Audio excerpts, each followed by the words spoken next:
नमस्ते प्रणाम। हम आप सबके छोट भाई सुजीत कुमार। और दोस्त आज बतलावत हुए मतलब कि कुछ खास खुशी नहीं है। कैसे कि बतला दे रहा सबके कि खेसारी यादव के मतलब आज सुबह में खेसारी म्यूजिक वर्ल्ड से एक गाना आइल बाटे जोना के नाम रहे कि मुर्गा है असली। लेकिन आपको बतला दी दोस्त कि ये बात सब कोई के पता बा, हमरा पता बा, आप सभी लोग के पता बा और दुनिया में जितना लोग बा सब लोगों की बात पता बा कि जो मुर्गा होला लोग ओकरा के असली ही मुर्गा के मतलब बनावे जाला। लेकिन खेसारी भैया फिर भी क्या बोलते रहो कि मुर्गा है असली, मतलब इनका कहे के तौर बा ई कि और लोग जो मुर्गा बना के खाला उनकर मुर्गा नकली रहला, लेकिन इनकर जो मुर्गा बा वो असली बाटे। चलो यहाँ तक तो ठीक बा। अब चलते ई गाना के डिटेल्स के बारे में। तो देखिए गाना मतलब कि आज मतलब खेसारी म्यूजिक वर्ल्ड से सुबह के 7 बजे आवत बा। और अइला के बाद जब गाना के मतलब ये रिस्पॉन्स रहता मतलब बहुत ही अच्छा रहता। लेकिन आपको बतला दी कि खेसारी भैया से एक बात बा कि खेसारी भैया कितना हो भी झमका लियन चाहे कितना भी अपना आप के बड़ा स्टार कहना समझतो, लेकिन पवन सिंह से कभी भी रहियन तो नीचे रहियन। जैसे कि रोज सबको बतला दे कि जैसे पूजा संपन्न ना हो पावेला मतलब हवन के बिना, वैसे ही भोजपुरी ना चल सकेला पवन के बिना। कैसे कि जब पवन चलेला तभी मतलब ये भोजपुरी भी बा। और पवन सिंह जवाना दिन ना रही ना भोजपुरी में तो भोजपुरी कहिया उजड़ जी कोनो पता नहीं है। वैसे आपको बता दी गाना के ड्रेस के बारे में। तो ये गाना के लिखले रहन कृष्णा बेदर्दी और म्यूजिक दिले रहन मतलब कि आर्यन शर्मा जी। और साथ ही साथ में मतलब कि खेसारी यादव के साथ साथ में कृष्णा कक्कर के मधुर आवाज में एक गाना के बनावल गइल बा।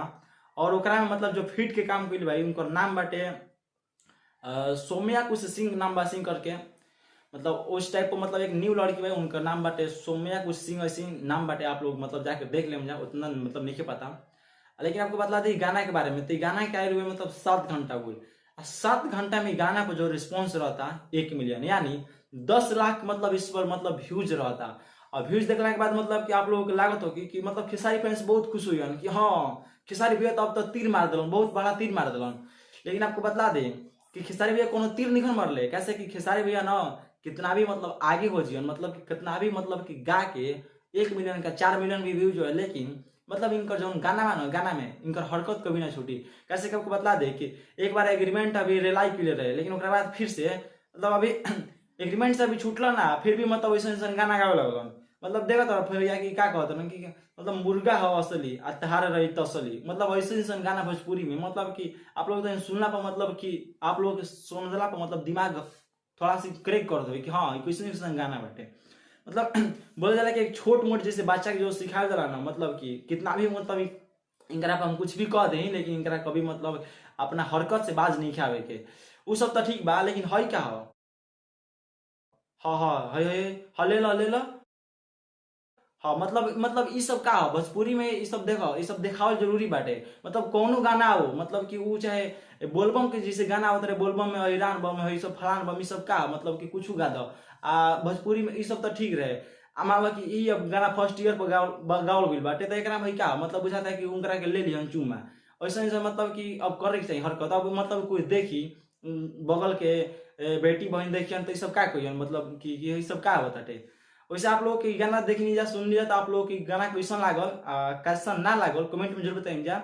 गाना कैसन खास बा हमारा तो कुछ खास नहीं कही ऐसे ही ऐसे गाना के उजाड़ के फेंक देवे के चाहिए होने। कैसे तो इनकर फैंस 12 सन के सब साला मतलब कि 1 मिलियन व्यूज पहुंचा देते सन 7 घंटा में।